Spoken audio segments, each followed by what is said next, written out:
पे जो ना हमारे साथ में सरल मोदी जी है। जैसा कि नाम है वैसे ही उनका व्यक्तित्व है, बहुत ही सरल स्वभाव के हैं। अभी एक मुद्दा छाया हुआ है, Chhattisgarh chamber of commerce and industries ने बड़े ज़ोर शोर से होलसेल कॉरिडोर का मुद्दा उठाया था। सरल भाई, क्या लगता है कि अभी नई सरकार बदल गई है, बहुत सारी चीज़ें परिवर्तन हो रहा है? देखिए, अभी जो उस समय भूमि पूजन हुआ उसके बाद में ये मामला तब से रुका हुआ है और अब ये पूरी तरह नई सरकार के जिम्मे में चला गया है। कुछ मुद्दे ऐसे थे जो बहुत सारे बंधन उस पर डाले गए थे कि 7 साल तक आप किराए पे नहीं दे सकते, 6 माह में व्यापार चालू करना है।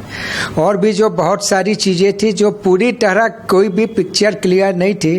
केवल एक बात क्लियर थी कि हमको क्या भाव में दुकान मिलेगी, उसको छोड़ के आगे का कहीं भी जो है एक भरोसे के साथ था कि बहुत सारी सुविधाओं के साथ में और बहुत कम रेट पे सुविधाओं के साथ में ये होलसेल कॉरिडोर चालू होगा।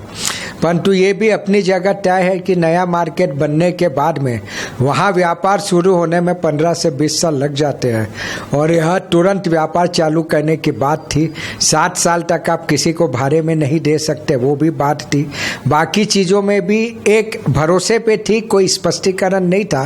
परंतु अब चूंकि नई सरकार ने इस मामले में अभी तक कोई निर्णय नहीं लिया है, तो अभी हम ये निश्चित रूप से कह नहीं सकते कि होलसेल कॉरिडोर बनेगा कि नहीं बनेगा। अभी चैम्बर के चुनाव होने वाले हैं 3 महीने बाद में, तो व्यापारी एकता पैनल जिसके संरक्षक आदरणीय श्री रमेश मोदी जी रहे, उस परिवार से है आप, तो क्या कुछ कहेंगे? अब देखिए, व्यापारी एकता पैनल मतलब प्राय जो है चैम्बर पे सदा से उन्हीं के अध्यक्ष बना है। एक बार अभी जय व्यापार के अध्यक्ष बने हैं। ये भी अमर भाई पहले किसी समय व्यापारी एकता पैनल से ही जीते हुए हैं। अभी आज के समय में ऐसा है कि जो पुराने चेहरे थे वो कहीं ना कहीं विलुप्त हो गए हैं और कुछ लोग जो इधर एकता पैनल वाले थे वो जय व्यापार में चले गए हैं। आज की तारीख में पिक्चर में व्यापारी एकता पैनल का कोई चेहरा दिख नहीं रहा है, परंतु ऐसा नहीं है। अब जब चुनाव आएगा तो नए चेहरे सामने आएंगे और ऐसा हमें पूरा विश्वास है कि एक बार आमने सामने की टक्कर जरूर होगी। क्या लगता है कि आप चुनाव लड़ेंगे व्यापारी एकता पैनल से? आपको ऑफर आता है या बातचीत होती है? नहीं, अभी तो ऐसी कोई बात नहीं है, ना अभी मेरे पास कोई ऑफर है, ना कोई चर्चा हुई है। अभी तो पहले एक बार व्यापारी एकता पैनल पुनर्जीवित कैसे हो रहा है, ये सबसे बड़ा मुद्दा है कि पुनर्जीवित कैसे होगा और पुनर्जीवित कहाँ तक होगा और जय व्यापार को कहाँ तक टक्कर देने की स्थिति में पहुँचेगा। ये सब आगे भविष्य के गर्भ में छुपा है। इस बारे में अभी कोई भी चर्चा करना मेरे हिसाब से बेतुकी है। अभी क्या लगता है कि 3 साल का कार्यकाल देखे अमर परवानी जी का जय व्यापार का, तो क्या कुछ समीक्षा करेंगे आप? समीक्षा में ऐसा है कि इन्होंने प्रयास बहुत ज़्यादा किए हैं, कुछ फ़ायदे हुए हैं, कुछ में फ़ायदा नहीं हुआ है। परंतु एक ऐसा लगता है कि जितना फ़ायदा और जो एक अपेक्षा थी वहाँ तक शायद किसी न किसी कारण से या तो सरकार से सहयोग नहीं मिला या प्रयासों में कोई कमी रही। परंतु फिर भी इन्होंने अपनी तरफ से भरपूर प्रयास किए। परिणाम जो है वो कहीं अच्छे आए हैं, कहीं नहीं आए। पर ऐसा है कि व्यापारी न कभी संतुष्ट हुआ है न होगा, उसे जो मिलता है उससे ज़्यादा ही चाहेगा। परंतु टीम ने समय भी दिया, मेहनत भी की। अब परिणाम की बात है तो सदा अच्छे परिणाम आए या पूरे परिणाम आए ये जरूरी नहीं है। हम तो केवल प्रयास को ही देखते। क्या लगता है कि अगर जय व्यापार और व्यापारी एकता पैनल फिर से टक्कर में आएंगे? देखिए, क्या है कि चुनाव होना चाहिए और चुनाव बराबरी का होना चाहिए, तभी उसमें मज़ा है। जब विपक्ष में दम रहता है तभी सत्ता पक्ष जागते रहता है। अभी आज के में तो ऐसा दिख रहा है कि पिछले 3 सालों से विपक्ष विलुप्त हो गया है। तो जैसा मोदी जी 400 पार बोल रहे हैं, वैसे व्यापारी एकता पैनल अभी कांग्रेस जैसी हालत में है। आगे पुनर्जीवित हो, ये हमारी उनके साथ शुभेच्छा है। बहुत अच्छी बात है। तो आप पंडरी कपड़ा मार्केट का भी चुनाव होने वाला है, तो उसमें क्या चुनाव में भाग लेंगे आप?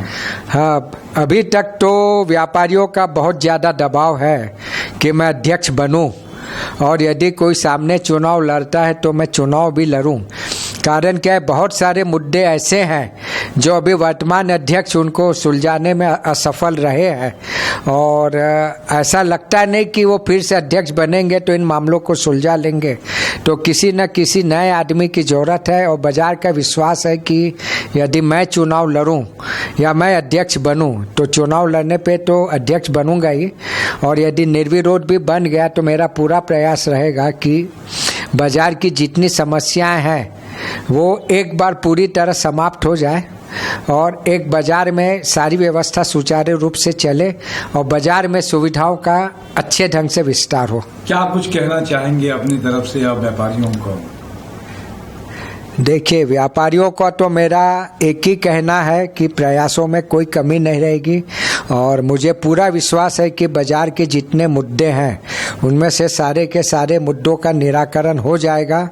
और इसका भी मुझे विश्वास है कि व्यापारियों से मुझे इधर चुनाव में तो सहयोग मिलेगा ही, पर आगे भी इन सारे मुद्दों को जो है ठीक करने के लिए जो उनसे सहयोग चाहिए वो पूरा सहयोग मुझे मिलेगा और हम सब मिल के बाजार की जितनी समस्याएं हैं उन सभी समस्याओं को समाप्त करेंगे, सुविधाओं का विस्तार करेंगे और एक टेंशन फ्री और सुविधा युक्त व्यापार की तरफ बाजार बढ़े, इसका हमारा पूरा प्रयास रहेगा। बहुत अच्छी बात है, आपने हमें समय दिया, इसके लिए धन्यवाद। अभी चुनाव होने वाले हैं, चैम्बर के भी हैं, छत्तीसगढ़ सराफा के भी हैं और पंडरी कपड़ा मार्केट, थोक कपड़ा मार्केट जो 8 राज्यों का प्रतिनिधित्व करता है उसके भी चुनाव होने वाले हैं। ये बहुत सारे सब चुनाव लोकसभा चुनाव के बाद में जल्दी ही होने वाले हैं। तो क्या कुछ निर्णय होता है, व्यापारियों के मन में क्या चल रहा है, अभी विचार विमर्श होगा, मन बनेगा। आपने समय दिया, इसके लिए धन्यवाद। मैं तपेश जैन, नरेंद्र